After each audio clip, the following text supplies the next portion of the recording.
Once you are logged into your MWA and you have generated your forms and you are now in Aatrix, you have 5 steps that you have to navigate through in order to complete your printing and/or e-filing with Aatrix. It's really important to keep these tips in mind when you are filling out the Aatrix portion of your forms. First, you'll want to notice in the top left-hand corner these steps. You have 5 steps, and you'll want to follow the instructions of what each step is instructing you to do.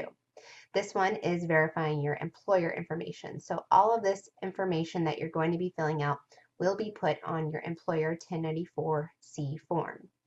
You'll want to make sure that you fill out anything that is red, which is going to be required of you to make sure that you fill out.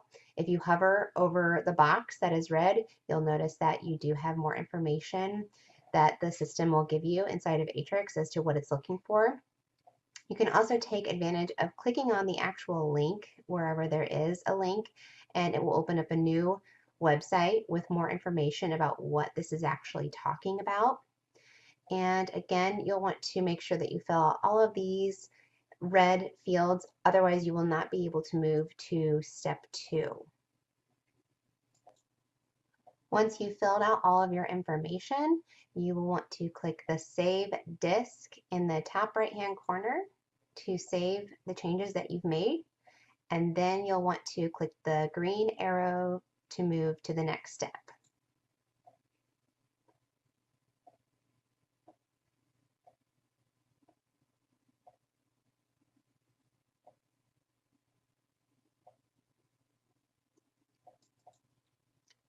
Now that we're on step 2, again, you'll want to notice what the instructions are actually asking you to do. This one is focusing only on the employee information, which is going to be your employee social security number, last name, and the address. Basically, all of the demographics fields are what the software is looking at in terms of finding errors.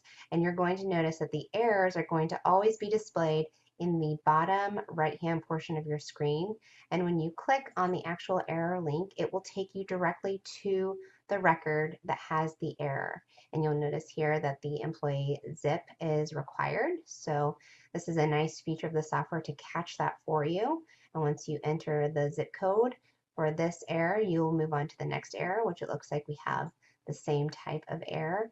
And when we finish that, we'll be able to have an error-free list here, and then we can move on to the next step.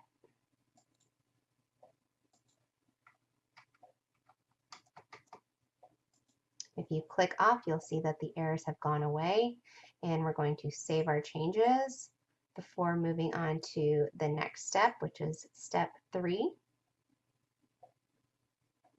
And this is only going to be focusing on the employee covered individuals.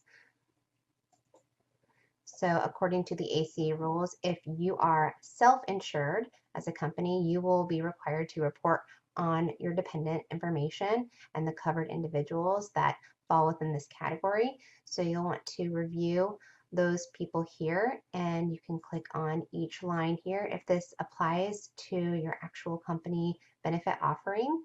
You can also click on the employee entry to see the actual employee and then their covered individuals. If this does not apply to you, you can go ahead and click Next to navigate to step 4. And here, this is a new feature in Aatrix where it does give you a nice little pop-up warning and saying that all employees are selected to receive only an electronic copy of their form type. Electronic only copies of the form types are allowed if the employee has provided written consent. You can click OK to deselect all employees and they will receive a printed copy, or if you click cancel, this is going to leave all of your employee records marked as electronic only. As a best practice, we recommend that you click on OK so that all of your employees will in fact receive a printed copy. And when you do that, this whole column will become unchecked. If you need to check all of them again for some reason, if you want them to be all electronic only, you can right-click the column header and then you can select the last bottom option, which is select/deselect all, and that is going to mark all of the forms as electronic only. But for this example, we are going to deselect all of them, and then hit save and move on to our step 5, which is our final step of filling out the forms in Aatrix, which is going to be the step that you're going to want to spend the most time on, which is your employee coverage, which is the very bottom of this form, the last 3 lines here. And if you have any errors, remember again that your errors will show up here at the bottom right-hand portion of your screen. When you are complete with filling out this information and you are ready to move on to print and e-file your forms, I recommend that you hit the save button and then hit next again, and that will generate your forms so that you can actually see what they look like. And then you have other options within Aatrix to print and e-file.